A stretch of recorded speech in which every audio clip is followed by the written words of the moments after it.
Allô tout le monde! Aujourd'hui on se retrouve dans une nouvelle vidéo et aujourd'hui je réagis à vos pires dates. J'invente pas ce concept-là sur YouTube, pas du tout, mais j'avais envie de le faire et j'ai eu des histoires complètement folles, ok, de vos pires dates. Et il faut savoir que moi, j'ai été en couple toute ma vie, donc le dating, je m'y connais pas trop, fait que j'ai pas trop d'histoires à raconter là-dessus, fait que j'avais envie d'entendre les vôtres et c'est crazy. Donc c'est parti. Donc la première histoire. J'ai sorti avec mon ex pendant 1 an. Il m'a laissé par texto. Quelques minutes plus tard, j'ai vu qu'il était en couple avec ma meilleure amie. Bien surprise, il a fini par tenter d'être en couple avec toute ma gang d'amis. Parenthèse, sur 5 filles, 2 ont accepté, dont une que ça a fini en relation toxique. Mais ma pauvre, cet homme, c'est poubelle, là. Non, on ne touche pas aux amis. C'est une règle non écrite de la vie. On ne touche pas aux amis. C'est tout. Prochaine date. À un moment donné, je vais en date avec un gars, on va manger à la cage au sport. Le gars avait mis sa localisation sur sa Snap Map et clairement, il est assez populaire car j'ai vu combien de personnes il voyait sur sa map. L'ex à son coloc, qui elle l'avait pas vu depuis longtemps, a vu qu'il était à la cage aussi, donc elle a décidé de se pointer avec 2 autres de ses amis. Tu peux imaginer ma face et ensuite le gars a parlé avec l'ex à son coloc pendant 2 heures. Très malaise. Dans le fond, ça a fini qu'il est en date avec l'ex de son coloc, si je comprends bien. C'est comme... Est-ce que vous avez refait une date? Parce que clairement, là, c'est pas une date avec toi qu'il y a eu, c'est une date avec l'ex de son coloc. Pis ça, c'est cringe un peu, hein. Moi, là, je l'ai pas, je l'ai enlevé, pis c'est cringe, genre. Tout le monde peut voir t'es où, là. Littéralement, tous tes amis Snapchat peuvent voir où que tu es en ce moment. Tu sais, je dis pas que tu serais croisé par hasard comme ça. Hey, salut, ça va bien? Oui, ok, bonne soirée. Mais là... c'est allé là pour lui. Moi, je serais pas retournée en deuxième date avec, honnêtement. Celle-là, elle est creepy. Dans mon premier one night, le garçon décidait qu'on dans le char et il voulait me donner un coup de poing pour me baiser dans les pommes. SOS. Il a fini par faire le gros ado. Help, haha, pire one night ever. Pardon? Genre, le gars lui dit, première fois que je vois la fille, first. Je la dans mon auto et j'ai pris un coup de poing pour la inconsciente. Red flag, red flag. C'est un très gros red flag. Genre le gars, clairement il a besoin d'aide. Lui, il faut prendre un petit cours de dating life parce que clairement tu fais pas ça à un premier one night, première fois que tu vois la personne. Au prix, tu lui demandes, tu demandes ses préférences. Mais quelqu'un me dirait ça, moi j'aime ça. Personne inconsciente, mais clairement que je pars en courant. Je suis allée en date avec un gars qui avait pas de char, alors je suis allée le chercher. Dès qu'il a ouvert la porte, ça sentait le vomi, rien de moins. Fallait aller au restaurant après ça. Mettons que j'étais gênée sur un moyen temps. Tellement malaise, le gars il sent le vomi. Genre dans ce temps-là, tu dis dessus. Moi je pense que je dirais là, genre, je dirais... excuse-moi, mais ça le fera pas, là. Clairement, parce que, en plus, tu allais au restaurant après ça. Et yo, t'as pas faim au restaurant avec quelqu'un qui sent le vomi, là. Genre, je sais pas si c'est juste moi, mais que, non, ça ferait pas, là. Tu sais, que le gars, il ait pas de char. Enfin, c'est correct, genre, pas tout le monde a des voitures dans la vie, pis c'est bien quand moi, j'ai eu zéro ça, là. Tu sais, si j'ai un auto, je vais aller chercher aussi, mais comme, il sent le vomi, là. Pis tu sais, dans une auto, c'est petit, l'odeur, elle reste, comme, Durant mon célibat l'été dernier, je suis allée chez un gars que j'avais rencontré au bar. PS, pire soirée ever. Pendant le moment, il m'a choqué le cou de la mauvaise manière. J'ai pas pu marcher pendant 4 jours car il avait déplacé la bille qui elle allait qu'il est. Ça tournait en maudit. Oh my god! À quel moment le gars, genre, il te pogne de la mauvaise façon? Mais tu sais, ici, c'est fragile, je peux comprendre, mais comme, hey, il a dû pogner fort, là, pour te déplacer ça, pis genre, hey, pis t'as pas pu marcher pendant 4 jours. Moi, j'aurais été traumatisée, là, excuse-moi, là, genre, j'espère que le gars, j'aurais voulu une suite à ça, là, tu vois, genre, le ggars, comment il se sentait après? Il se sentait-tu mal? Vous avez fait quoi après, là? Parce que, tu sais, t'imagines-tu, ça t'arrive, bing, je sais pas comment c'est arrivé, mais comme, t'arrêtes, tu figes, tu bouges plus, genre, tu marches plus, tu fais quoi? Tu fais comment pour pas retourner chez le gars, genre? C'est tellement malaisant. Oh my god, vos histoires, là. En vrai, j'aimerais ça avoir des histoires comme ça, mais pas en même temps, tu comprends? Je suis contente d'un sens de pas en avoir des aussi pires que ça. J'allais rencontrer un gars. Nous étions entendus d'apporter un ami avec nous. J'ai décidé d'apporter ma meilleure amie. Tout se passait bien jusqu'au moment qu'il y ait un coup de klaxon. Elle a sauté dans les bras du gars que je venais voir et ne le lâchait pas. J'ai pris la note, plus jamais personne avec moi pour mes dates. C'était la première fois que quelque chose comme ça arrivait. Mais first, là, quand tu fais une date, pour la première fois, petit conseil. Puis je suis pas l'expert des dates, genre, vraiment pas, là. Mais comme, allez pas en date à 4. Parce que, surtout si vous êtes jamais vu, genre, les 4 ensemble, il y a bien de chance que, tu sais, que, mettons, ta meilleure amie, parce que là, clairement, c'est pas une amie qui vole ta date. On s'entend?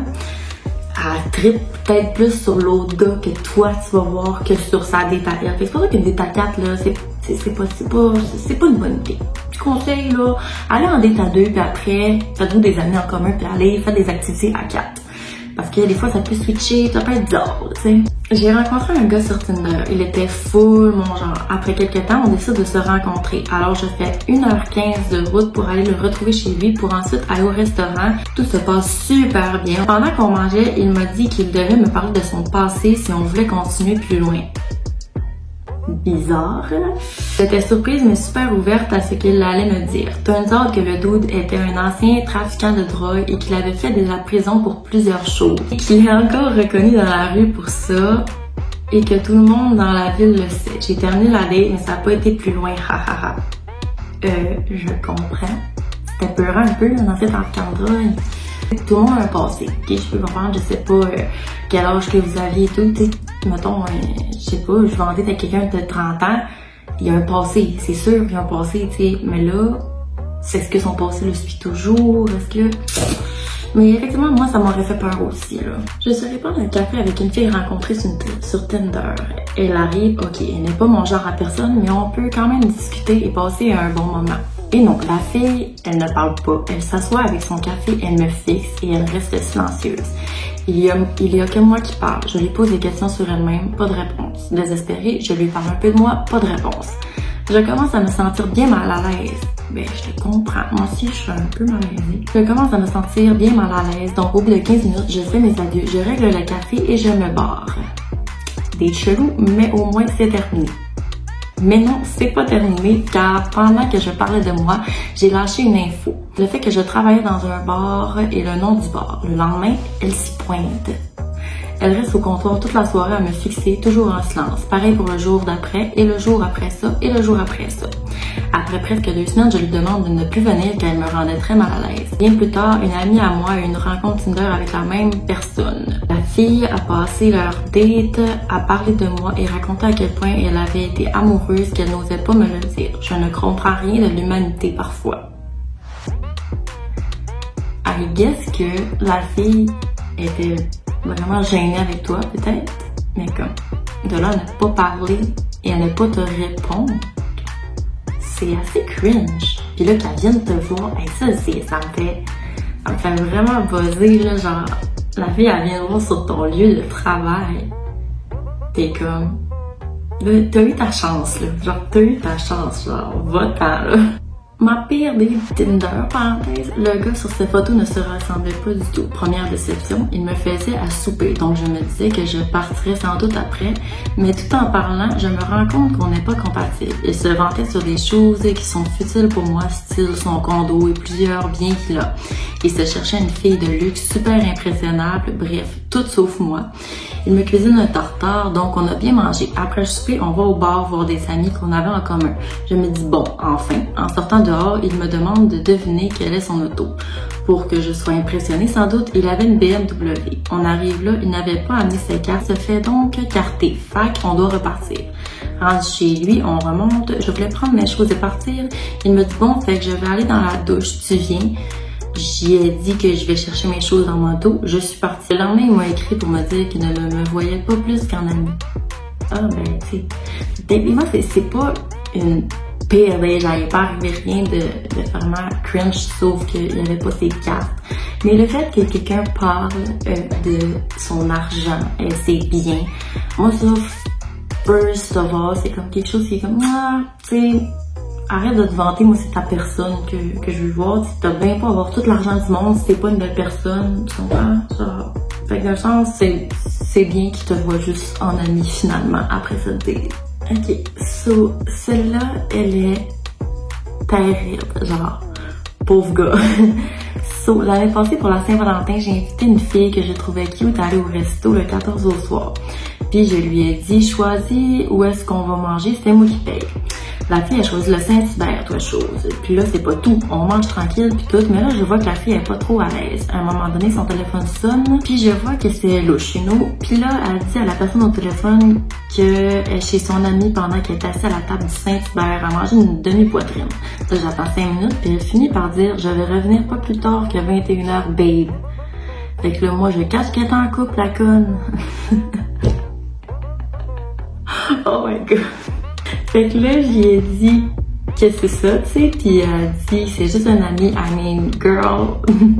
Puis je lui demande c'est qui son ami, tu sais. Elle me donne son nom, fait que moi je pars aux toilettes, je texte le gars, puis j'ai dit de me rejoindre à tel Saint-Hubert que sa blonde est louche. Fait qu'il arrive, puis là, l'estime de malaise qu'il y avait toi chose, oh my god. T'as appelé son chum. Sérieux, ça c'est genre, bro, genre comme... Tu sais, on parle souvent de solidarité féminine, mais solidarité masculine aussi. Là-dedans, dans cette histoire, c'est ça qui est beau. J'espère que ça se finit grand chum après. Ça sera une belle conclusion à l'histoire, honnêtement, là. Puis j'espère que le chum de la fille a pas resté avec, comme c'est cringe, là. Oh my god, c'est du bonbon, là. Puis celle-là, c'est... J'ai matché avec un gars sur Tinder. Il a fait 4 heures de route pour avoir une date avec moi. Il a tenu 2 minutes au lit. Il s'est endormi, puis est parti le lendemain matin. Hey, le gars, là, pour faire 4 heures de route.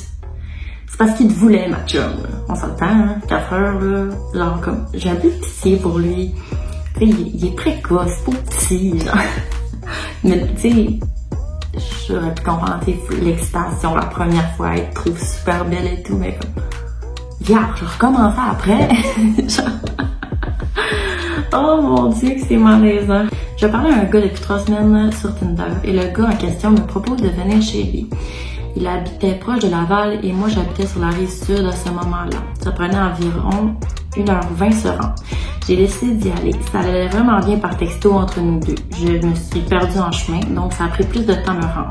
Mais une fois arrivé, le gars m'attend dehors et je me rends compte que le gars mesure clairement pas 6 pieds, plus comme 4 pieds 9, et ne ressemble vraiment pas à ses photos. Pour être poli, j'entre quand même chez lui en me disant qu'on fait quand même être amis. Et malgré tout, il est vraiment bizarre. Il me parle à peine et me regarde de la tête aux pieds. Il me texte dans la face un peu. Donc, pour briser le malaise, je le questionne sur sa vie. Je m'assois sur son divan et c'est à peine assez ce qu'il me dit « Désolée, mais t'es vraiment pas mon genre finalement. T'es plus grosse que je pensais. » What the fuck? Le gars me parlait par vidéo FaceTime tous les jours pendant 3 semaines. Ça faisait un total de 5 minutes que j'étais arrivée. J'ai pris mon manteau et j'ai sacré mon camp en le bloquant sur tous les réseaux sociaux possibles. Oh my god. C'est méchant. Comme le gars veut et t'a menti genre sur peut-être ses caractéristiques, genre qu'il ressemblait pas à ses photos. Mais vous vous êtes vus sur FaceTime. Puis il dit qu'elle était plus grosse que ce qu'il pensait. C'est fou à quel point que le physique, ça peut compter pour des personnes. T'as bien beau être la plus belle personne intérieure, t'es pas dans ses caractéristiques physiques qu'il préfère, puis il va te revirer de bord, là. Ça me met un tilt un peu, genre, je suis comme, ces genres de personnes-là, c'est comme poubelle. Donc, c'est ce qui conclut cette vidéo. Je réagis à vos pires dates. Puis là, j'ai pas fait toutes vos pires dates parce que j'en avais énormément. Mais si ça vous intéresse, je vais faire une partie 2. Mais bon, avec tout ça, je me rends compte que je suis quand même contente d'avoir pas d'histoire comme ça à raconter, d'avoir pas d'histoire de dating parce qu'il y a des choses qui sont creepy, malaisantes, puis que moi je me tiens loin de tout ça. Donc j'espère que ça va vous avoir plu. On se revoit dans une prochaine vidéo. Bye!